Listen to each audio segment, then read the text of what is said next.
Hi everybody, it's Miranda and welcome back to my YouTube channel.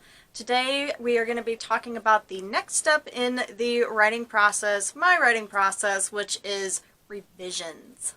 So after you finish off your first draft, you work so hard on it to get that story down on the page or on the screen there. This is where you're going to set it aside and leave it for a little while to allow your brain to recover, maybe come up with some extra stuff that you want to add to it or whatever, just to kind of give yourself a little bit of a break before you dive into the revision.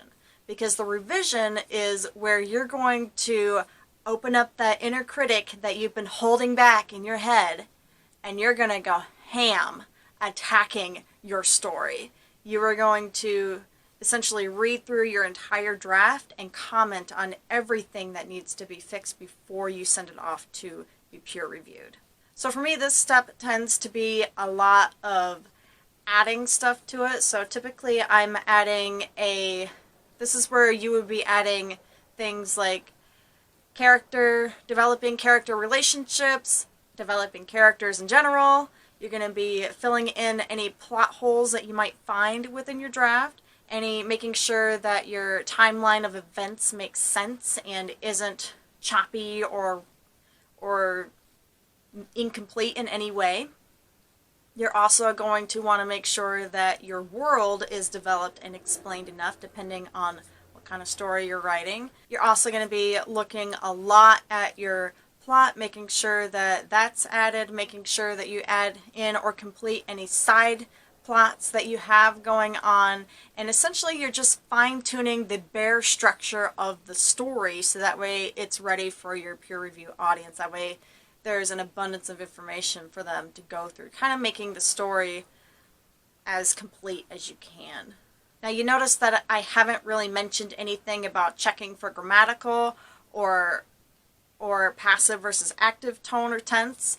This is something that I usually wait until after I get my peer review before I fix it, unless it's something obviously out of place, then I try to fix it, but you're not really focusing on grammatical stuff just yet. You mostly just want to get your plot just right by adding in a bunch of information, a bunch of sensory detail, and a bunch of whatever you have going on. If you have any side notes or any side scenes that you didn't add into your rough draft that you want to add in now, this is where you would do that.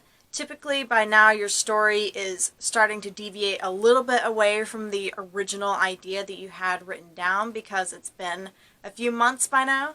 It's been a few months and your story has been growing and developing as you've been working on it. This is totally normal. Typically at this point, this is where I tend to abandon the outline and stuff, because now I'm just taking the story that I have in front of me and trying to make it grow and turn it into something palatable for readers. But that doesn't mean that you're not going to be cutting any content either. So I also, when I'm working through revisions, I also tend to cut scenes that don't make sense. I cut dialogue tags that are unnecessary. I try to cut unnecessary dialogue in general.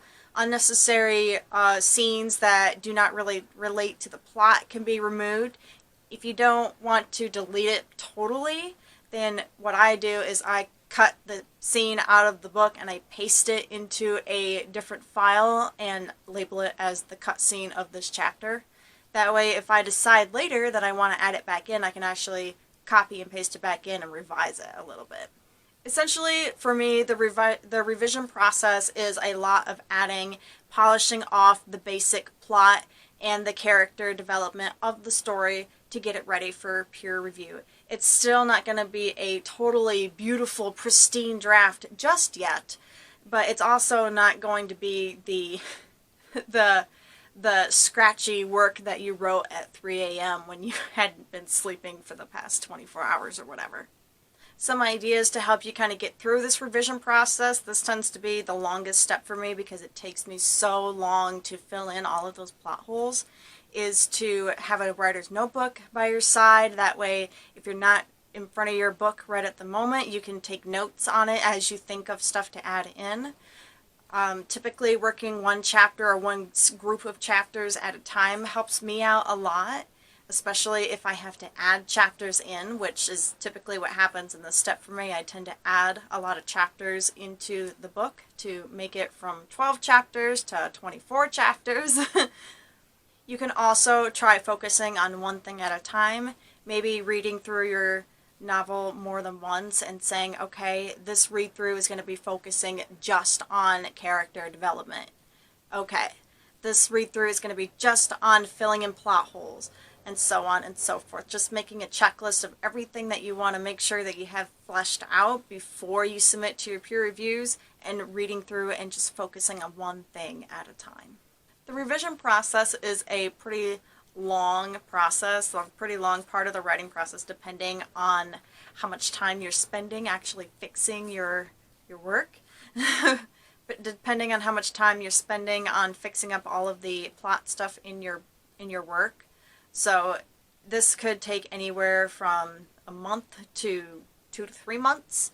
Just give yourself that amount of time to allow yourself the max, as much time as you need to get through all of these revisions. For me, it takes me about 4 to 6 months because of how long it takes to just go through all of those revisions. Because usually I will go through and write down everything that's wrong with it, and then I would let it set for a little while, and then I would go through chapter by chapter and try to edit the little things that I commented on a few weeks prior. Which that is another tip for you guys. You can go through, first read through and just comment on everything, and then you can go through again and take a break, take a step back, and then come back to it again and start really going ham on the revisions. Depending on, again, this depends on how much you worked on the plot, but like I said in my last video, or if I haven't said it, then I'm saying it now. If you're working on your first draft, then you need to focus on getting that draft down onto the page. Don't get hung up on all of the little mistakes that you're going to make along the way, because this is what this process is about. This part of the writing process is to now for you to finally have the chance to go back and fix all of those mistakes that you might have made in the first draft or in the rough draft. And that's all I got for you guys today. The revision process is, again, one of my more longer steps in my writing because it takes me so long to go through each chapter, especially from adding chapters as well. So yeah, but maybe for you guys it's one of the easier steps. Maybe it's an easier step for you guys. Either way, I hope that these tips help you guys get through the revision process, and I hope that you guys like this video. If you did, you should consider giving it a thumbs up, and if you want to see more about my writing process or what other content I have on my YouTube channel, you should totally subscribe. And if you're looking for something new to read, then feel free to check out my book, The Curse of Sokotoa, which I will leave linked down below. Thank you guys so much for watching, and I will see you soon with another video. Bye!